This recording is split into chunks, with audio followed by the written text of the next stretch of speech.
The Minnesota Wild Podcast is presented exclusively by Acrosure.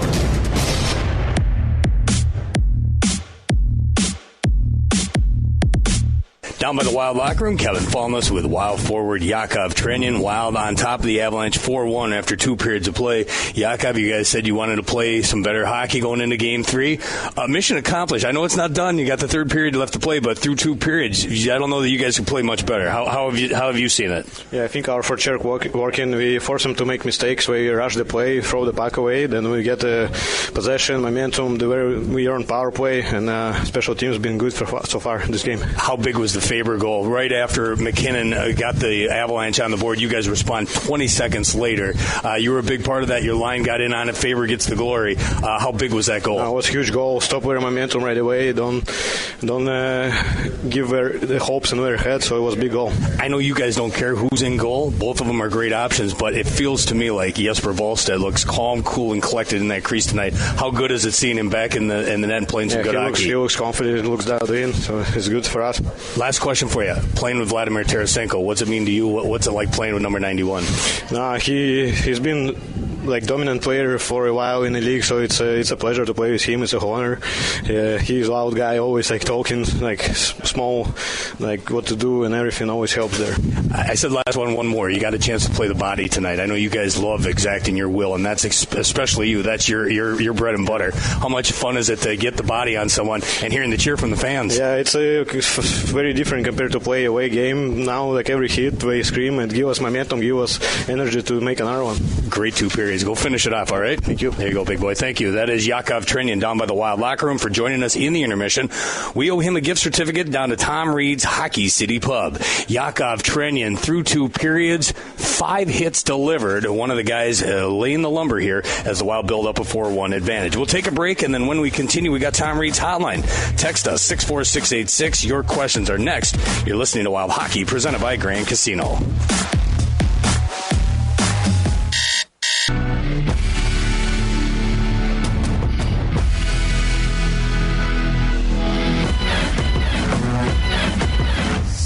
Just got tripped up. He went down hard. Penalty call coming. 3-on-2 for the Wild developing. Faber to Tarasenko. Left side a shot. They score!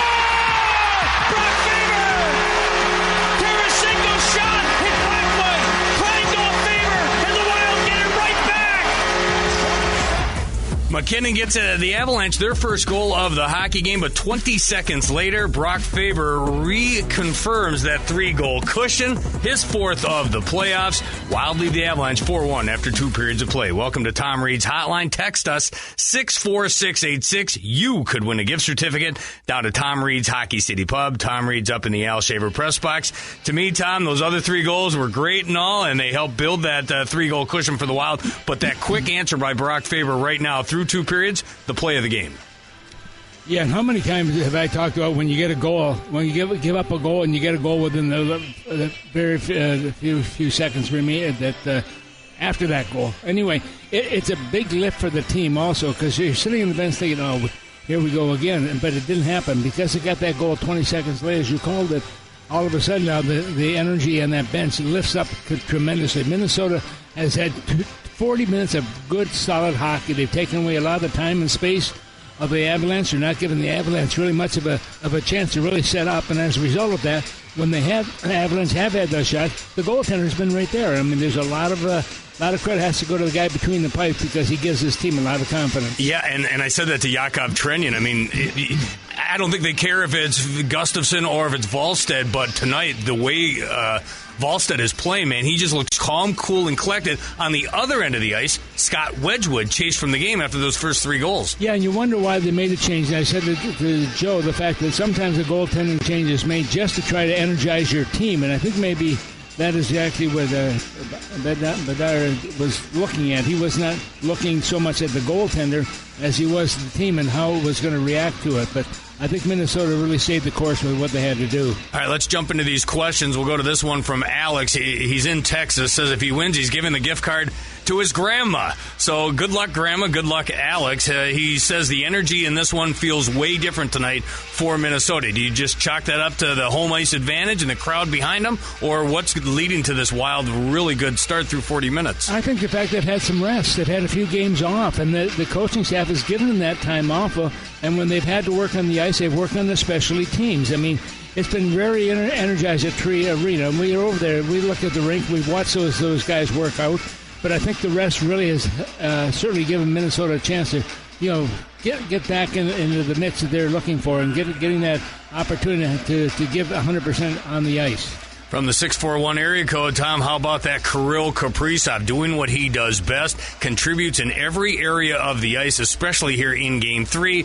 The 641 area code says he's so sick of so-called fans saying that Kirill Kaprizov is overpaid. Hashtag eat crow. How about Kirill Kaprizov these playoffs, Tom, and tonight especially? Yeah, it was a goal and 2 assists here tonight. He's been a +2 in the evening. He's played over 14 minutes. He's had 3 of 6 shots that made their way to the net, and he just does what he has to do. He's also blocked the shot, and we're not asking him to be a shot blocker. We want him getting those points in the top end of things, but he's a star player. There's no question about it.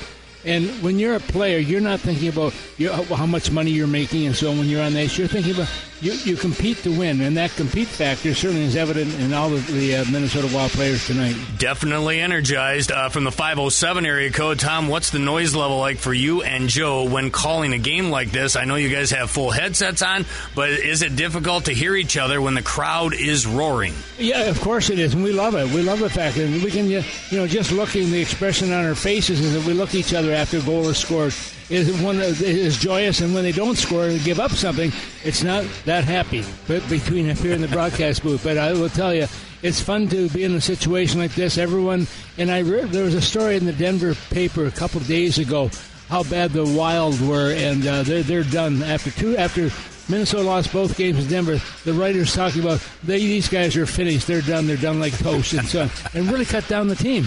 And I'm sure a lot of the guys may have seen that article, although a lot of the guys don't even read the papers anymore because they're afraid it's going to make them angry. But I read it. It was not a nice article. I thought it was very derogatory on the part of the guy making those comments. Sounds like Mike Haynes and Norm Jones back in 2003. They're wondering where they're going to go in the second round when they led that series 3-1. Yeah. Back come the Minnesota Wild, and they end up getting them in 7 games. I remember game number 7 also. I listened to the radio broadcast team talking about where they're going to go when they go on the road. Where are we going to go for dinner? I said, guys, you haven't won yet. Oh, yeah, we're going to win. This is home game. Well, I looked over it when Bruno scored that game-winning goal, and they wouldn't even look at me. I was waving. I was trying everything. Nothing. So, anyway. All right, Tom, that'll do it for now. We'll talk to you here shortly. Thank you, Kevin. Tom Reed in the Al Shaver Press Box. Someone's going to get a text message, and with it will come a gift certificate down to Tom Reed's Hockey City Pub. They're hooting and hollering all up and down West 7th, including at Tom Reed's Hockey City Pub, because the Wild lead the Avalanche 4-1 after 2 periods of play. Let's pause 10 seconds for station identification. You're listening to Wild Hockey, presented by Grand Casino.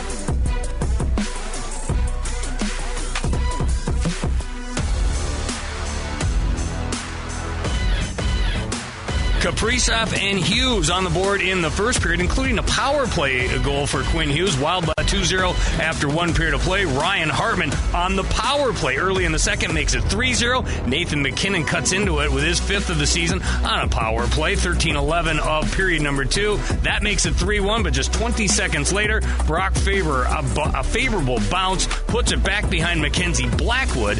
Wild have built up a 4-1 lead after 2 periods of play.